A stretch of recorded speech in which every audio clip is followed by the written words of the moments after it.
Do you need help protecting your finances as you enter retirement? David Dickens of KC Financial Advisors has got you covered. Welcome to the Cover Your Assets KC podcast. Well, we're excited for another edition of the Cover Your Assets KC podcast. Walter Storholt here alongside David Dickens, President and Wealth Advisor at KC Financial Advisors with an office in Overland Park. You can find us online at coveryourassetskc.com. David, one of our favorite types of programs, it's the Mailbag edition of the show where we're going to answer some listener questions on the program today. I know you always get psyched up for these. Well, I do. First of all, that's one thing I love about my business is a lot of it's answering people's questions. And so these are particularly fun, and almost always when we get one of these questions, it's like, oh, you know what? I just talked about this with a client a couple of weeks ago. So these, I think listeners will find these to be fairly common questions, and hopefully a couple of them are something that you're thinking about today, and we're going to answer it for you. Absolutely. We've got 3 good ones to feature. And by the way, if you ever want to submit a question to be featured on a future show, just send us an email, ddickens@kcfa.com, or go to coveryourassetskc.com, and you'll see contact forms and ways to get in touch on the website. And just mention in your question that you'd love it to be featured on the show, and we can certainly make that happen. Our first question of the week comes to us from Bo. And Bo says, I need about $5,000 to live on each month in retirement, and my Social Security and pension will total about $5,300. Does this mean I'll be able to leave my entire 401k behind for my son? Okay, so Bo, this is a fantastic question, and it has everything to do with what's in your financial plan. So I think the answer is no, it does not mean that your son's very likely to have something. But there's a little thing called inflation that we don't talk about very often. And it used to be in the news all the time back in the 80s and 70s when it was really high. But these days we perceive it to be pretty low. But the long-term inflation rate, the 120-year inflation rate in America is 3.2%. Now, some of the stuff goes up and some of it doesn't. Bread and gasoline and milk and whatever you buy may go up faster than what your neighbor buys. But generally speaking, the stuff we buy is going to be more expensive 10 and 20 years from now than it is today. So, Bo, here's the answer to your question. You need $5,000 to live on each month today. At a 3.2% inflation rate, which is again the 120-year average, 10 years from now, that $5,000 a month is going to cost you $6,800 a month. And 20 years from now, that $5,000 is going to cost you $9,300 a month. Now, your Social Security has a little bit of a cost of living increase, but not much. So, and your pension, you don't mention, but unless you're a Missouri teacher or very few other pensioners that I know of, your pension probably doesn't have any inflation protection to it. So 10 years from now, you may still be making about $5,000 a month, but it's going to cost you $6,800 a month to live. And if you live another 10 or 15 years beyond that, it's going to be a lot more expensive. So, Bo, what I'd encourage you to do is, first of all, don't get your son all pumped up about all the money he's going to get in your 401k when you die, because there may not be much left. But also make sure that your financial plan that you have includes an inflation calculation in it. Your health care costs are likely to inflate faster at a higher rate than 3.2%. And your bread and your milk and your gasoline may not go up quite 3.2%. But hopefully the model you use is good enough that you can do a good projection and give yourself the comfort that once your Social Security and your pension don't cover everything, where's that money going to come from? And what's the most tax-efficient way for you to get it out of the accounts you've set up for yourself? Hopefully that's helpful, and hopefully your son does have something left over at the end whenever you do leave us, Bo. Yeah, that's a really good question, Bo. I mean, overall, though, I feel very positive about that kind of question, right, David? I mean, when somebody comes into you and their Social Security and their pension are exceeding their income need, I mean, that's in general a reason for celebration, right? It's just doesn't mean we can't touch, the 401k at all throughout the rest of your retirement, but means you're in a pretty good starting spot. Exactly. And, we don't know anything about his son. His son he could be disabled or something. So maybe it's super important to Bo that he leave a lot of money to his son. And that's an awesome thing. It's amazing when you start unpacking people's stories, what you hear about why they want to do what they want to do. So Bo, we don't know any of that with you. But you are entering retirement, as Walter said, in a terrific spot where your guaranteed income, your pension and your Social Security, are going to more than cover your expenses. That's an awesome way to kick off your retirement. No such thing as a normal family, right? Like everyone has something that their reasons behind what they do and who they're supporting and who's helping and all sorts of different layers to everybody you meet, right, David? Yes, we're all abnormal. It's just some are more abnormal than others. There you go. That's a great way to look at it. Bo, great question. Thanks again for sending that one in. And again, if you have any questions, you can talk to David directly about your situation, 913-317-1414, the number to call, or coveryourassetskc.com, the place to go online to get more info and ask questions. Let's go over to Shanna, who has our next question of the day. Shanna says, some people in the media say that I should invest primarily in mutual funds, and they say I can expect annual returns north of 10%. I don't even need a return that big at my age, but I'm intrigued by the idea of it. Where do I find these funds? Okay, so Shanna, that's a good question as well. I want to temper your enthusiasm just a little bit. And in order to do that, I'm just going to throw a couple numbers at you. First of all, a 10% compounded return over years and decades is extremely rare. I'm not going to say it can't happen, but it's not going to happen. Because if you're in these mutual funds that your friends are talking about, they're talking about stock mutual funds, not bond mutual funds. They're talking about stock mutual funds, I'm sure. And so stock market goes up and down and up and down. And more times than not, it goes up, but there are significant down times. So I ran a little numerical example for you. And I don't want to bog you down in a bunch of numbers here, but these are super important. Let's say that you had $100,000 and it earned a 10% return every year for 5 years. That $100,000 is now worth $161,000. But in the second example, you have the same $100,000 and it earns 10% in years 1, 2, and 3, but the market goes down in year 4, down 10%. And then the last year, another 10% return. In that scenario where you only had one bad year and it was only down 10%, instead of $161,000, you only have $131,000 left over. And if you back into what that compounded return is, that's actually only a 5.6% compounded annual return. So one bad year drops your compounded return from 10% down to 5.6%. If you're putting together a retirement model, for instance, and you're saying, I like a lot of things Dave Ramsey has to say, but he talks about a 12% compounded annual return in your mutual funds. That is not going to happen. And when you put that in your model, what you end up with at the end of your life is more money than God. You have more money than Bill Gates. 12% does a lot. That's not what's going to happen. Yeah. So when you're modeling out your investment performance over decades, do not use Dave Ramsey's 12% or your 10%. I almost always model these returns at about 5 or 5.5%, because after you account for down years, that's about what you're going to have. And most of the models that you're going to get online are not going to allow you to account for negative years.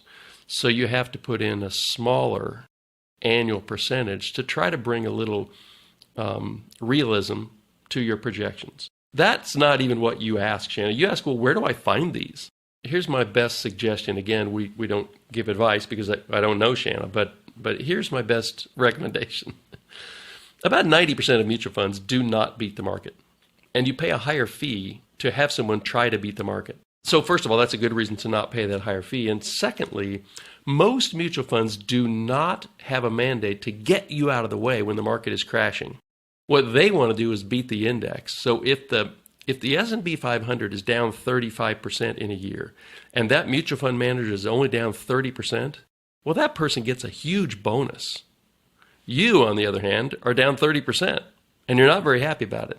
So I would encourage you, make sure that you have a time horizon of at least 3 to 5 years on this money. So if you need this money in a year, putting it into a stock mutual fund is probably not your best choice.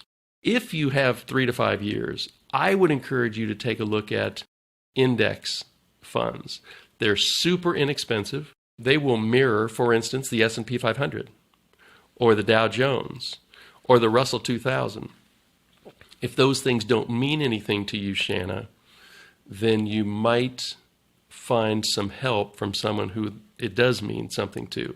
But going into something that is going to follow an index, there you're not subject to a particular manager crashing the fund, but you're really going to have investment performance based on how well America does. And in most years, America does pretty well. So hopefully that is instructive. Make sure you have a time horizon that's long enough, 3 to 5 years at least. Make sure that you have tempered expectations. You're not going to earn 10% a year compounded rates. And I would encourage you to stick with index funds. Hopefully that's helpful and real followable advice. Yeah, it's a really good question, Shanna. Thank you so much. Lots to unpack in that one. That was enjoyable to hear you break it down, David. We had following media advice, touching on mutual funds, annual return expectations, and what was it? Realized return versus the other buzzword that you had there, David, about the different ways we can calculate returns. Is I guess what. Yeah, I mean, compounded annual returns will totally ruin. They will give you such a overconfident feeling about how you're going to end up at the end. That's a dangerous calculation to make with an fantasy, online calculator. not real life. Exactly. Yeah. That one had a lot of good stuff in it. Thanks again, Shanna. All right, last question of this episode comes to us from Derek. We've covered a lot of ground already, and we'll switch gears here with Derek's question. Derek says, my aunt died recently and left her house and some cash to me. I've never had a desire to buy rental property before, but I'm considering keeping the house as a rental property now that this opportunity has sort of fallen in my lap. Is that wise, or would I be better off to sell it and invest the proceeds? So, Derek, the one thing I would say right off the top is it's an investment either way. You're either investing the money in a rental house, or you sell the house and invest the money in marketable securities. So it's an investment either way. One is a particularly active investment, and the other is a passive investment. So I own some rental property. I've talked about them on these podcasts before. So I'm a big fan.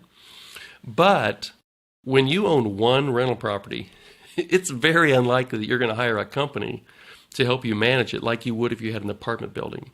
So you're probably going to be a do-it-yourselfer, which means you're going to find renters, you're going to collect monthly rent, you're going to paint when somebody moves out, you're going to fix problems with the air conditioner or the furnace or the roof. And speaking from experience, Derek, that stuff never happens on a Saturday afternoon when you're sitting around with nothing to do thinking, man, I wish my renter would call me with a problem I could fix.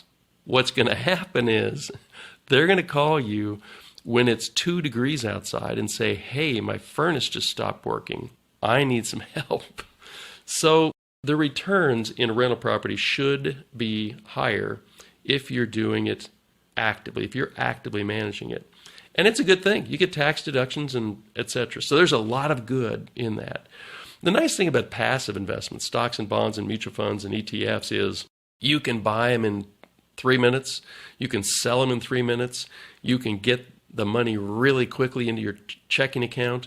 There's no upkeep on a mutual fund or on a stock. Now, you'll want to do ongoing research to make sure it's still as good an investment as it was when you bought it. But there's no upkeep. You don't have to paint or clean or rent or collect rents. I think, Derek, the answer is really there's no free lunch in investing. In either kind of investing, it kind of boils down to how much diversification you want and what your personal skills are. If you happen to be, pretty good at some of the stuff that it takes to be a property owner, then having a rental property can be a really good diversifier. But if you're not good at that and you hate that and you just want something that will run itself, I would tend to stick with mutual funds or ETFs. Hopefully, Derek, that was really helpful. I'm sorry about your aunt. And it was super nice that she thought of you to leave a house and some cash to. So you must have been really important to her.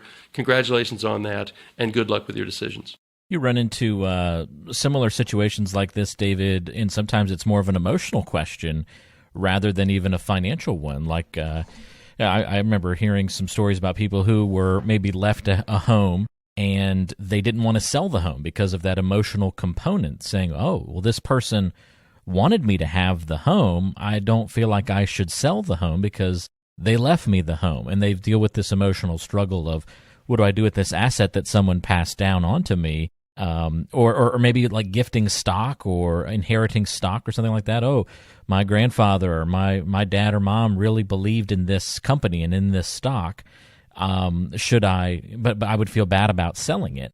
Do you have to deal with that sort of emotional side of the equation when it comes to inheriting certain things like this from time to time as well? I do. That's probably happened in less than 10% of the cases that I've helped people who have inherited things. But it is funny, and I've had them both. I've had being property-related decisions and stock-related decisions. So, who knows if it was something that parent or that aunt or that uncle said, or if it was just a feeling that the person who inherited the assets, a feeling they got over the years.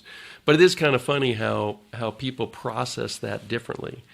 And most people just come in and say, I got this money, what should I do with it? But every now and again, somebody comes in with that feeling of, I think I might need to hang on to that. That's okay, but what I always tell those people is, it's highly likely that the person that left you that asset wanted you to have the asset that was best for you and your lifestyle and your needs. So make of that what you will. But I'm thinking of me, the assets I'm going to leave behind. I just hope they benefit the people I leave them behind to, and that they won't get caught up in the form of those inherited assets. Derek, again, thank you for that question. Again, lots to unpack in all three of our questions today. And if you have a similar question for David Dickens, something that's going on in your financial life that you would like to have answered or want to address a little bit further, we don't have to feature those questions here on the show. You can ask them one-on-one to David if you prefer. The number to call to get in touch is 913-317-1414. If David can be a helpful resource for you, we certainly recommend that you reach out and give him a call, 913-317-1414. Or if you like to do it online, you can certainly go to coveryourassetskc.com and get in touch with us through the website as well, coveryourassetskc.com. And as I always say, the links and contact information in the description or the show notes section of today's show, so check there if you need to find it. David, thanks for answering these questions for our listeners on the program today. Enjoyed it, and we'll look forward to another good conversation with you a week from now. Yeah, those were great questions, and hopefully some decent answers that help somebody. I'll look forward to next week as well, Walter. I think you helped some folks out today, no doubt about it, David. And new episodes every single week here on the Cover Your Assets KC podcast. If you are waiting for that next episode and you can't wait a whole week, well, we got a whole bunch in the tank, so go back and listen to some previous episodes. Learn a lot about the financial landscape around us and how you can better prepare. We'll have another great topic on the agenda next time around, right back here on the Cover Your Assets KC podcast. Take care. Investment advisory services offered through Brookstone Capital Management, LLC, BCM, a registered investment advisor. BCM and KC Financial Advisors are independent of each other.